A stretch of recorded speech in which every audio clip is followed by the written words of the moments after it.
एक ऑटो चालक की पत्नी का वीडियो बड़ा तेज़ी से इंस्टाग्राम पर वायरल हो जाता है। उसकी रील जो है वो लाखों में व्यूज़ उसके आते हैं, तमाम लोग उसे देखते हैं। लोगों के अलग अलग कमेंट्स आ रहे होते हैं। उन कमेंट्स को जब उसका पति पढ़ता है तो उसे देखने के बाद में और आसपास के लोग जो हैं वो जब ताना कसने लग जाते हैं, उसके पति से कहते हैं कि अब तो तुम्हारी पत्नी नचनिया बन चुकी है, अब तो तुम्हारी पत्नी ऑर्केस्ट्रा में डांस करेगी, अब तुम्हारी पत्नी जो है छोटे छोटे कपड़े पहनेगी, अब तो तुम्हें शर्म के मारे डूब जाना चाहिए। कैसे तुमने ये अलाउ कर दिया कि तुम्हारी पत्नी इस तरीके से पूरी तरीके से अश्लील गानों पर डांस कर रही है। तब इसकी जो पति है वो जब अपनी पत्नी से बात करता है, उस महिला से कहता है कि आज से तुम सोशल मीडिया पे और इंस्टाग्राम पे कहीं पर भी कोई भी रील नहीं डालोगी, किसी भी प्रकार से कोई डांस नहीं करोगी, क्योंकि तुम कढ़ाई बुनाई सिलाई का काम बहुत अच्छा करती हो, तुमने ITI भी कर रखा है, तो तुम इन सब कामों को करो, ना कि सोशल मीडिया पे अपनी शारीरिक प्रदर्शन करने का काम करो। तो जैसे ही इस बात की भनक उसकी पत्नी को लग जाती है कि अब तो मेरा पति जो ऑटो ड्राइवर है अब वो मुझको इन सब चीज़ों पे पाबंदियां लगा देगा, तभी उसकी दोस्ती एक ऐसे लड़के से हो जाती है जो कि खुद शादीशुदा रहता है, 2 बच्चों का बाप रहता है। अब वो उसकी पत्नी की सारी बातों को समझता है। समझने के बाद में खुद को उस पूरे के दोनों पति पत्नी के बीच में खुद को कहीं उसको दिखने लग जाता है कि सुराग बन चुका है और मेरी एंट्री का समय आ चुका है। अगर मैं इसमें एंट्री मार दूंगा तो ये जो खूबसूरत महिला है ये मेरे बाहों में आ सकती है। और जैसे ही इसमें उसको सफलता भी मिल जाती है और जब पति को इस बात की भनक लग जाती है तो फिर कुछ ऐसा हो जाता है जिसको सुनने के बाद में आप भी अपने दांतों तले उंगली दबा लेंगे। नमस्कार, मैं श्रवण कुमार और आप देख रहे हैं समरस भारत न्यूज़। दोस्तों, ये सच्ची कहानी है हरियाणा की और हरियाणा में ज़िला है भिवानी। भिवानी ज़िले में तमाम लोग अपने अपने कामों में लगे रहते हैं। तभी ऑटो ड्राइवर अपना ऑटो लेकर के शाम को घर आ रहा होता है। तभी वहाँ पर जो चबूतरा रहता है गांव का, वहाँ पे कुछ लोग बैठे रहते हैं। वो उतरता है, कहता है राम राम बा, लोगों से वहाँ पर बात करता है। तो वहाँ पे कुछ बुजुर्ग लोग भी बैठे रहते हैं, नए युवा भी बैठे रहते हैं। इसी के सामने एक लड़का जो थोड़ा सा खुरापाती दिमाग का रहता है वो एक वीडियो चालू कर देता है इंस्टाग्राम पर और कहता है कि अरे देखो देखो, ये तो प्रवीण की पत्नी है, कितनी अच्छी डांस कर रही है, अब तो ऑर्केस्ट्रा में इसको काम मिल जाएगा। जैसे ही प्रवीण इस बात को सुनता है वो बौखला जाता है, बोलता है कि कैसी बातें कर रहे हो, कैसी गंदी बातें कर रहे हो। उन दोनों का वहाँ पे कहासुनी भी हो जाता है। अब चबूतरे पे बैठे हुए लोग जो रहते हैं वो कहते हैं कि देखो प्रवीण, साफ साफ बात है, गांव के अंदर रहना है तो गांव की मान मर्यादाओं का ख्याल रखना पड़ेगा। और जैसे कि तुम्हारी पत्नी जो है जो इंस्टाग्राम के अंदर ये डांस कर रही है और धीरे धीरे एक दिन वो भी इंस्टाग्राम पे लोगों की तरह कच्चे बनियान पे आ जाएगी और अश्लील वीडियो भी बनाने लग जाएगी। अब उसका पति जो है वो पूरी तरीके से देखता है वीडियो को, अभी तक उसने नहीं देखा था। पहली बार जब वो देखता है तो वो भी सन्न रह जाता है कि मेरी पत्नी ये सब क्या कर रही है। अब वो वहाँ से जिल्लत उठा करके अपने घर पहुँचता है। घर जैसे ही पहुंचता है उसकी पत्नी दरवाज़ा खोलती है। अब वो गुस्से से लाल रहता है, घर अंदर जाता है, बैठता है। उसकी पत्नी जब पानी लेकर आती है तो पानी वो तुरंत फेंक देता है और कहता है कि आज के बाद रवीना, तुम ना तो इंस्टाग्राम चलाओगी ना तो कोई भी सोशल मीडिया चलाओगी और बिल्कुल डांस तो बिल्कुल तुम्हें करना ही नहीं है। अब उसकी पत्नी सुनती है, कहती है कि कैसी बातें कर रहे हो, क्या हो गया है तुम्हें। अब वो कहता है कि मुझे कुछ नहीं हो गया है, हो तो तुम्हें गया है जो तुम मेरी बातों को नहीं मान रही हो। और आसपास के लोग, अगल बगल के लोग, देखो सभी लोग ताना कस रहे हैं, ताना मार रहे हैं। अब उसकी पत्नी जो है वो परेशान हो जाती है। वो कहती है कि देखिए, खाना खाना हो तो खा लीजिए, नहीं तो जाकर के सो जाइए, लेकिन मैं रील और वीडियो बनाना नहीं बंद करूँगी। अब उसके पति को जब इस बात की भनक लग जाती है वो सोचता है कि अब ये मानने वाली है नहीं। 2 दिन 3 दिन 1 हफ्ते ऐसे समझाता है, लेकिन उसकी पत्नी बिल्कुल भी मानने को तैयार नहीं रहती। एक छोटा सा बच्चा रहता है जिसकी उम्र 6 वर्ष होती है। अब उसके सामने भी डांटता है। अब उसका बच्चा रोने लग जाता है। फिर उसका पति थोड़ा सा समझता है और शांत हो जाता है। फिर ऐसे दिन बीत रहे होते हैं। उसकी पत्नी और उसके पति में जो प्रवीण रहता है और रवीना के बीच में कहासुनी का दौर जो है चल रहा होता है। और इसी में रवीना की जो रील्स हैं, क्योंकि रवीना दिखने में खूबसूरत थी तो इस कारण से इंस्टाग्राम पे उसकी रील्स बड़ी तेज़ी से वायरल होती थी, लाखों में मिलियंस में व्यू आ जाते थे। अब सभी लोग जो हैं उसको बड़ा पसंद करते थे। वो कमेंट्स को पढ़ा करती थी और कई सारे कमेंट्स जो हैं उसको उत्सुकताएँ उसके अंदर की बढ़ाया करते थे। उसकी खूबसूरती का बखान लोग किया करते थे। उसकी बखान को सुन करके वो बहुत अपने अंदर ही अंदर खुश हुआ करती थी। जो कि उस बखान को उसका पति नहीं कर पाता था, क्योंकि वो ऑटो ड्राइवर था, बहुत मेहनत करता था, बहुत मेहनत से परिवार को घर परिवार को चलाता था। अब पति की बार बार नोक-झोंक, बार बार मना करने पर जो उसकी पत्नी है वो उस पति के साथ में कुछ ऐसा कर देती है और जिसकी कोई कल्पना भी नहीं कर रहा था। और ऐसे में मामला है उस दिन का, जब संदीप और उसके जो पिता हैं सुभाष, वो पुराने बस स्टैंड पर खड़े रहते हैं भिवानी के। तभी वहाँ पर एक लाश दिखाई देती है जो कि नहर के पास में रहता है। अब वो जैसे उस लाश को देखते हैं वो दोनों डर जाते हैं, तुरंत पुलिस को फ़ोन करते हैं। मौके पर थानेदार साहब पहुंच जाते हैं और जैसे ही वो पहुंचते हैं तुरंत वहां पर फॉरेंसिक टीम को बुलाया जाता है और डेड बॉडी को ले जा करके पोस्टमार्टम के लिए भेज दिया जाता है। अब शिनाख्त पता चलता है कि भाई अब ये डेड बॉडी किसकी है, कहाँ की है, इसके लिए उसके हाथ पे एक टैटू बना रहता है जिस पे लिखा रहता है प्रवीण। अब प्रवीण को का जो ये हाथ रहता है, क्योंकि हाथ ही सुरक्षित रह जाता है, क्योंकि टैटू दिखाई देता है, क्योंकि बॉडी जो है पूरी तरीके से फूल चुकी होती है, चेहरा पहचान में नहीं आता है। अब पुलिस वाले उस हाथ का फ़ोटो खींचते हैं, चेहरे का फ़ोटो खींचते हैं, तमाम थाने पर भेज देते हैं और सबसे कहते हैं कि सर्च अभियान चालू कर दिया जाए और जल्द से जल्द इसके घर वालों का पता किया जाए। अब शव को शव घर में रख दिया जाता है। तभी अचानक से एक दिन जो कि शव 3-4 दिन पुराना हो चुका था, जिस कारण से उसमें बदबू भी बहुत आ रही थी, तभी एक परिवार, एक व्यक्ति थाने पर जाता है और थाने पर जाने के बाद में वो पूछता है कि साहब, थानेदार साहब, आपके थाने से फ़ोन आया था, मुझको बुलाया गया है। तो थानेदार साहब कहते हैं कि हाँ, एक हमें बॉडी मिली है और अगर तुम जाओ और जा कर के तुम अगर पता कर सकते हो तो देखो क्या ये व्यक्ति जो है वो तुम्हारे परिवार का है। अब उसके घर वाले पूरी तरीके से डर जाते हैं। वो कहते हैं कि बॉडी साहब, हमने तो गुमशुदगी का रिपोर्ट लिखाया था कि हमारा बेटा सुरक्षित मिलेगा। वो कहते हैं कि अरे मैं ऐसा नहीं कह रहा हूँ कि तुम्हारा ही बेटा है, जा कर के देखो और चेहरा और उसके उस हाथ के निशान को देख करके तुम बताओ कि तुम्हारा है या नहीं है। दोनों को पुलिस की सहायता से पुलिस भी साथ में जाती है और जा कर के शव घर में जैसे वो पहुँचते हैं, शव घर में पहुँचने के बाद में पता चलता है कि ये जो बॉडी है जिसके हाथ पे प्रवीण लिखा है, ये किसी और की नहीं, उन्हीं के घर की, उनके बेटे की लाश है। अब जैसे ही उसके पिता को इस बात की जानकारी लग जाती है, वो पहचान जाते हैं अपने उसके हाथ को, उसका भाई भी पहचान जाता है। अब सभी लोग रोने लग जाते हैं, बिलखने लग जाते हैं। आसपास गांव के लोग भी कहते हैं कि यार कितना अच्छा लड़का था, ऑटो ड्राइवर था, कभी भी रात को फ़ोन करते थे तो तुरंत मौके पर मौजूद हो जाता था, दवाई या किसी प्रकार से बीमारियों में हमेशा खड़ा रहा करता था। सभी के मन में अब चल रहा होता है कि ये हुआ कैसे, क्या ये इसने शराब पी कर के ये नहर में कूद गया या किस कारण से ऐसा हो गया, क्योंकि ये तो बड़ा हंसी खुशी से रहा करता था। अभी ज़्यादा दिन इसकी शादी को भी नहीं हुए हैं और 6 साल का एक मासूम सा बच्चा है। क्या होगा अब इसके परिवार को। अब उसकी पत्नी जो कि बहुत तेज़ी से बिलख बिलख कर रोती है, बच्चा भी रोता है।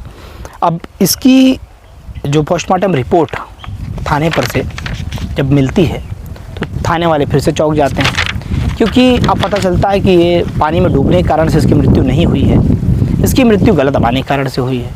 अब पुलिस की जो जिज्ञासाएँ हैं और जो जांच पड़ताल का जो तरीका है अब वो बदलने लग जाता है, क्योंकि अब सब तमाम लोग अब आश्चर्य की नज़र से देखने लग जाते हैं कि आखिर इसका गला दबाया किसने।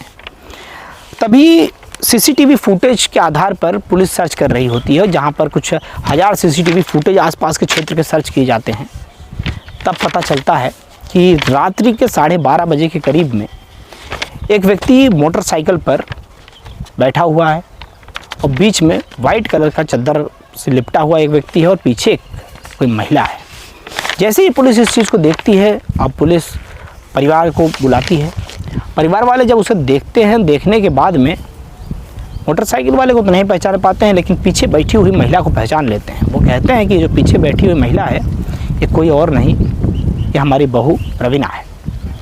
अब जैसे ही रवीना का नाम सामने आता है, घर वाले कहते हैं कि साहब क्यों ना एक बार रवीना से पूछताछ कर ली जाए, क्या मेरठ की उस लड़की की तरह मुस्कान, सौरभ और साहिल की तरह तो ये मामला नहीं है।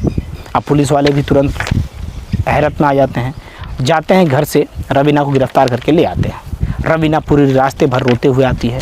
स्टेशन पे आने के बाद में और ज़ोर शोर से चिल्लाने लग जाती है कि मेरे पति की हत्या हुई है और मुझे ही दोषी बनाया जा रहा है, पुलिस निकम्मी है। ये सारी बातें जब थानेदार साहब सुनते हैं तो उनको लगता है कि यार अब क्या करें इसमें।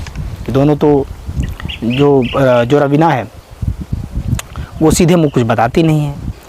अब पुलिस जब अपने पे आ जाती है तो गड़ा हुआ मुर्दा भी उठ करके बैठ जाता है और बयान देने लग जाता है। तो अब पुलिस ने जब पूछताछ शुरू कर दी और महिला सिपाहियों ने जब थोड़ी सख्ती दिखाई तो रवीना तोते की तरह बोलने लग गई है। रवीना अब कहती है कि मैं रेवाड़ी की रहने वाली हूँ और मेरी शादी आज के 7 साल पहले प्रवीण से हुई थी। प्रवीण जो कि ऑटो चालक था, 12वीं तक पढ़ा लिखा था और रवीना जो थी उसने ITI किया हुआ था, सिलाई कढ़ाई बुनाई ये सारे काम उसको आते थे, कंप्यूटर का काम भी आता था, पढ़ी लिखी थी, वो इससे थोड़ा ज़्यादा पढ़ी लिखी थी और जिस कारण से थोड़ी सी दिखने में खूबसूरत भी थी। अब उसे 2024 में एक व्यक्ति से उसकी मुलाकात होती है और मुलाकात का सिलसिला कैसे होता है उसकी भी उसने जानकारी जब थाने में दी तो थाने वाले भी आश्चर्यचकित हो गए। उसका कहना था कि मैं एक ऐसा ही एक वीडियो मैंने डाल दिया था इंस्टाग्राम पर जब उस वीडियो को लाखों लोगों ने देखा तभी एक व्यक्ति का कमेंट आता है, वो कहता है मैं आपसे बात करना चाहता हूँ। तब सभी लोगों ने तमाम लोगों के कमेंट आ रहे थे, उसमें से उस व्यक्ति का कमेंट उसको पसंद आ जाता है। अब उसमें धीरे धीरे उससे अपने कॉन्टेक्ट शेयर कर लेती है, बात करने लग जाती है। बात करने से वो कहता है कि आपका लिपसिंग जो है बहुत अच्छा है, आप बहुत अच्छा लिपसिंग कर लेती हो, क्यों ना आप इस पर पूरा फोकस करके अच्छा काम करो ताकि आप इससे पैसा भी कमाओगे और साथ साथ में मान सम्मान भी मिलेगा और आपका नाम भी हो जाएगा और आप दिखने में किसी हीरोइन से कम नहीं हो। जैसे ही वो इस बात को सुनती है वो बहुत खुश हो जाती है। किसी गैर मर्द के ज़ुबान से जब इस प्रकार का लफ्ज़ उसे उसके कानों तक पहुंचता है तो वो उत्साहित हो जाती है उससे बात करने के लिए, उसको समझने के लिए। अब उस व्यक्ति का नाम होता है सुरेश राघव। सुरेश राघव जो है वो भी एक इसी तरीके का वीडियो बनाता है, इंस्टाग्राम पे वो भी काम करता है, डांस करता है, लिपसिंग करता है, सिंगिंग भी आजमाता है। इस प्रकार से वो भी इस फील्ड में गोते लगा रहा होता है। अब इन दोनों की मेंटेलिटी एक जैसी मिल जाती है। तभी जो ऑटो ड्राइवर रहता है गांव वालों के बोलने पर, ताना कसने पर कि तुम्हारी जो बीवी है, तुम्हारी जो पत्नी है वो एक 6 साल के बच्चे की माँ है, उसके बावजूद इस प्रकार की वीडियो बना रहे, रील बना रही है जिससे सोशल मीडिया पे तमाम जगह गांव की बदनामी हो रही है। तो इससे हो सकता है कि आने वाले समय पर जितनी जो बेटियां हैं गांव की, जो बहुएं हैं, वो भी बिगड़ जाएंगी। अब इस चीज़ को देख करके जो उसका पति प्रवीण रहता है वो उसे रोक टोक करने लग जाता है, उससे मना कर देता है कि अब आज के बाद से अगर वीडियो तुमने बनाया तो मुझसे बुरा कोई नहीं होगा। अब वो धीरे धीरे वीडियो डालना कम कर देती है। तभी जो ये व्यक्ति रहता है जिसका नाम सुरेश राघव रहता है, ये कॉल करता है और पूछता है कि क्या बात है रवीना जी, एक भी वीडियो आपके नहीं आ रहे हैं, अगर ऐसे ही अगर आपने वीडियो छोड़ दिए तो आपके फॉलोवर जो हैं वो कम होने लग जाएंगे, आपके फॉलोवर बढ़ेंगे नहीं, और फॉलोवर नहीं बढ़ेंगे तो आपकी लोकप्रियता नहीं बढ़ेगी, और आप इतनी खूबसूरत हो, आपको किसने रोक टोक कर दिया। अब वो जब ऐसे ही बताती है कि मेरे पति ने मुझे वीडियो बनाने से साफ मना कर दिया है और मैं वीडियो नहीं बना सकती, तो वो उसे मोटिवेट करता है। वो कहता है कि आप दुनिया की बातों में ना आइए, आप अपने करियर पर ध्यान दीजिए। अब इधर जो सुरेश राघव है ये रहने वाला हिसार का है, गांव का नाम है प्रेमनगर। अब ये जो सुरेश राघव है इसकी 2 बच्चे हैं और इसकी जो पत्नी है ये उनको बिल्कुल भी पसंद नहीं करता है, अपनी पत्नी से दूर रहा करता है क्योंकि इसे तो दूसरी लड़की भा चुकी थी मन में। देर तक अब ये उसी से जो रवीना है उससे बात किया करता था। और घर पे जो इसके पिता हैं वो रेलवे के अंदर कर्मचारी हैं, वर्तमान समय पर भी हैं, तो पैसा अच्छा खासा आया करता था। और इसकी जो दादी है, मतलब इसके जो दादाजी थे वो भी रेलवे में थे, इसलिए पेंशन भी घर पे आया करती थी।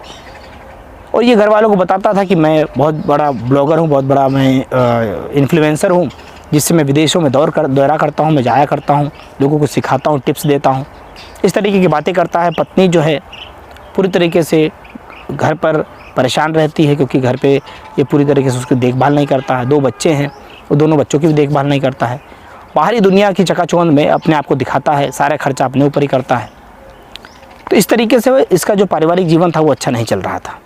लेकिन उसी बीच में इसकी दोस्ती जब रवीना से हो जाती है, ये काफ़ी खुश रहने लग जाता है, रवीना से बातचीत करने लग जाता है। दोनों में दोस्ती बहुत गहरी हो जाती है और दोस्ती इतनी गहरी हो जाती है कि जब ऑटो ड्राइवर रोक टोक करता है तो ये उसको कंधा देता है, उसका सर अपने कंधे पर रख लेता है, पूरी तरीके से उसको संभाल लेता है।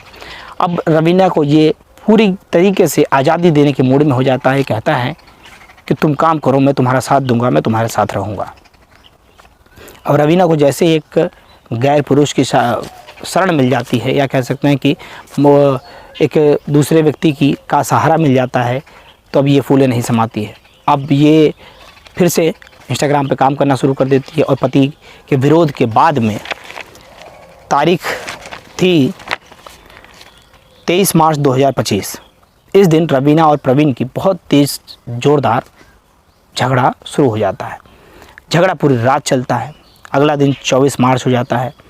प्रवीण सुबह उठता है, नहाता है और टेम्पो लेकर के घर से बिना खाए पिए चला जाता है। अब इधर रवीना जो है, उसके आशिक का फ़ोन उसके पास आ चुका होता है। वो दोनों एक दूसरे से मिलते हैं और एक दूसरे के साथ में अब सारी बाधाएं दूर हो चुकी थी, तो एक दूसरे के साथ में संबंध बनाते हैं। अब इसकी जानकारी सारी की सारी जो जानकारियां हैं उसके पति को लग चुकी होती है। उसका पति जान चुका होता है कि ये किसी गैर मर्द के साथ में इसका संबंध बन चुका है।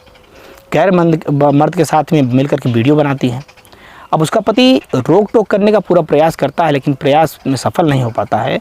इसी बात को लेकर के 23 मार्च 2025 को प्रवीण की ज़ोरदार झगड़ा रवीना से हो जाती है। वो कहता है कि पहले तो मैं वीडियो बनाने के लिए मना करता था, लेकिन अब मुझे उस सुरेश नाम के जो लड़का है, जो व्यक्ति है, जो आदमी है, उससे मना करना पड़ रहा है कि अब तुम उससे दूर रहो, तुम उसके साथ में वीडियो मत बनाओ। कितनी गंदी बात है, मुझे बिल्कुल ये भी अच्छा नहीं लग रहा है। हमारा 6 साल का बच्चा है, उसके ऊपर कितना गलत असर पड़ेगा। उसकी पत्नी कहती है गलत असर पड़े तो पड़े, उससे मुझे कोई मतलब नहीं है, मैं वीडियो बनाऊंगी, मुझे नाम करना है। तुम मुझसे जल रहे हो, तुम उसको मुझसे जलन रखते हो, और जो सुरेश की बात कर रहे हो मेरा अच्छा दोस्त है, और उसके अलावा कुछ भी नहीं है। उसका पति उसको डांटता है, थोड़ा सा मारपीट भी लगा देता है। अब उसकी जो पत्नी है वो बुरी तरीके से अब उसके मन के अंदर दूसरे ख्याल चलने लग जाते हैं। अब वो 24 मार्च को अपने बॉयफ्रेंड के साथ में फ़ोन पे बात करती है, उसको बुलाती है। बातचीत करने के बाद में दोनों तय करते हैं कि आज रात को ही प्रवीण को रास्ते से हटा देना है, उसका काम तमाम कर देना है। जैसे ही इस बात की जानकारी सुरेश को लगती है, अब सुरेश जो है वो तैयारी करने लग जाता है। अब तैयारी करने में वो रात्रि के समय पर तैयारी करते हैं कि जब रात के 12:30 करीब में बजेंगे तो तुम घर पे चले आना। वो दरवाज़ा खोल करके रखती है मोटरसाइकिल से। जैसे ही वो आता है, तो जैसे वो दरवाजे के अंदर एंट्री करता है तो मोटरसाइकिल की आवाज़ प्रवीण के कानों तक पहुंच जाती है। प्रवीण उठ जाता है, क्योंकि प्रवीण एक ईमानदार और नियमतः कार्य करने वाला व्यक्ति था। अब जब जैसे ही प्रवीण उठता है, उसकी पत्नी पूरे मौके का फ़ायदा उठाती है। तुरंत जैसे ही वो अंदर आता है उसका बॉयफ्रेंड, ये तुरंत लाइट जो है ऑफ़ कर देती है, बंद कर देती है, और अपने दुपट्टे से अपने पति का गला दबा देती है। इसमें सहयोग करता है उसका बॉयफ्रेंड जो सुरेश रहता है। अब सुरेश उसका ज़ोर से इसका जो दुपट्टा रहता है, जो साड़ी का पल्लू रहता है, कह सकते हैं कि कोई कपड़ा था, उस कपड़े से ज़ोर से उसकी गर्दन को खींचता है। एक तरफ से उसकी पत्नी, एक तरफ से वो, उसकी मौके पर ही मौत हो जाती है। अब प्रवीण को मरा हुआ देख करके रात के समय पर ही ये देखते हैं कि कोई देख नहीं रहा है, कोई जान नहीं रहा है। तुरंत एक चादर में उसको लपेटते हैं। लपेट करके उसे बाइक पर दोनों तरफ उसके पैर को पसार देते हैं। जो सुरेश रहता है वो बाइक चलाने लग जाता है। उसकी पत्नी पीछे सूट पहन करके बैठ जाती है और उससे अपने पति को बीच में पकड़ लेती है। अब पकड़ करके वो घर से चद्दर में लपेट करके 6 किलोमीटर दूरी पर एक नहर है, वहाँ ले जा करके उसे फेंक देते हैं। अब उन्हें लगता है कि नहर में फेंक देंगे तो जो प्रवीण है वो तो यहीं पर रह जाएगा, सड़ जाएगा, या इसकी लाश जो है बह कर कहीं और चली जाएगी। अब उन्हें इस बात की जानकारी नहीं थी कि गलत कर्म का गलत नतीजा होता है और एक न एक दिन हम पकड़े जाएंगे, क्योंकि जो उसके हाथ पर लिखा हुआ निशान था प्रवीण, वो तो नहीं मिट सकता था, क्योंकि वो टैटू परमानेंट टैटू था। लाश भले ही सड़ जाए, लेकिन टैटू जो था वो यथावत बना हुआ था। अगले दिन जब जो एक व्यक्ति जिसका नाम पहले मैंने बताया था, दो जो संदीप और उसके जो पिता हैं सुभाष, वो मौके पर रहते हैं, पुलिस को सूचना करते हैं, दिखाते हैं, डेड बॉडी मिलती है। और जब कहानी की पूरी जानकारी जब पुलिस को लग जाती है, घर परिवार को लग जाती है, आसपास के लोगों को लग जाती है, लोग जो है बुरी तरीके से अब इस महिला की निंदा करने लग जाते हैं, सुरेश की निंदा करने लग जाते हैं। कहते हैं कि एक मासूम व्यक्ति की तुम लोगों ने जान ले ली, जो समाज में पत्नी की प्रतिष्ठा बढ़ाने की बातें कर रहा था, पत्नी की लाज बचाने की बातें कर रहा था, उसकी जान तुमने ले ली महज एक वीडियो बनाने के चक्कर में। अब उसकी पत्नी की चारों ओर से आलोचनाएं हो रही हैं और इसी में पुलिस ने अब उन दोनों को गिरफ्तार करके जेल भेज दिया है। जांच पड़ताल चल रही, जांच पड़ताल के बाद में चार्जशीट दाखिल की जाएगी और कड़ी से कड़ी सज़ा दिलाने की बात पुलिस प्रशासन कह रही है। दोस्तों, इस कहानी को सुनाने का उद्देश्य हमारा किसी व्यक्ति विशेष को ठेस पहुँचाना मकसद नहीं है, तो आपको जागरूक करना है, आपको सजग करना है कि समाज के अंदर इस प्रकार से अगर आपके परिवार, आपको चाहने वाले, आपके जो पति हैं या आपके घर के लोग हैं, आपकी अच्छा भलाई चाहते हैं, तो अगर आपको किसी चीज़ के लिए अगर रोकथाम कर रहे हैं, रोक टोक कर रहे हैं, तो उनकी बातों को मान लेना भी एक बुद्धिमानी होती है, ना कि किसी गैर मर्द की बातों में आ करके, जो कि किसी लालच को देख करके या तुम्हारी शारीरिक लालच को देख करके तुम्हारे पास आया हो और तुमसे शारीरिक संबंध बनाने के बस लालच में उसने आपके पति से भी आपको दूर कर दिया, आपके बच्चे से भी आपको दूर कर दिया। अब पति जो है वो उस दुनिया में नहीं रहा, वो मासूम सा 6 साल का बच्चा है, अब वो किसके आंचल में रोएगा, किसके आंचल में खेलेगा, तो कौन उसे खाना खिलाएगा, कौन उसे स्कूल भेजेगा। एक जीवन, एक पूरा परिवार इधर सत्यानाश हो चुका है और दूसरा परिवार जो कि सुरेश राघव का है, जिसके 2 मासूम बच्चे हैं और एक पत्नी है जो कि घर पे पूरी तरीके से माता पिता और परिवार सबका ख्याल रखती है, उसके साथ में भी उस सुरेश राघव ने अन्याय किया। अब दोनों जेल के सलाखों के पीछे जा चुके हैं। अब इसमें कितनी कड़ी से कड़ी सज़ा मिलती है तो चार्जशीट के बाद ही पता चलेगा। देखना है कि इसमें क्या कुछ तथ्य सामने और निकल के आते हैं, लेकिन कहानी बहुत दर्दनाक है, दुखद है। और आपकी क्या प्रतिक्रिया है, आपकी प्रतिक्रिया दीजिएगा और बताइएगा कि जो ऑटो चालक था उसका रोकना सही था या जो उसकी पत्नी ने किया वो सही था, या जो जिस प्रकार से जो सुरेश है उसने बहला फुसला करके उसकी पत्नी का सहारा लिया या उसकी पत्नी ने उस सुरेश का सहारा लिया। आपको क्या लगता है, कितनी सच्चाई है, क्या इस प्रकार की चीज़ें जो है समाज के अंदर एक दूसरी परंपरा को जन्म दिला रही हैं। ये सारी चीज़ें देखने के बाद में दिल जो है अंदर से इन सब मामलों को देखने के बाद में कहरा उठता है, कहता है कि साहब ऐसी चीज़ें ना हों तो ही अच्छा है। दोस्तों, वीडियो कैसा लगा कमेंट करिएगा, प्रतिक्रिया दीजिएगा। वीडियो अच्छा लगा हो तो लाइक कर दीजिएगा और ज़्यादा से ज़्यादा लोग सब्सक्राइब करिए चैनल को। मिलते हैं फिर किसी नेक्स्ट वीडियो में। जय हिंद, जय भारत।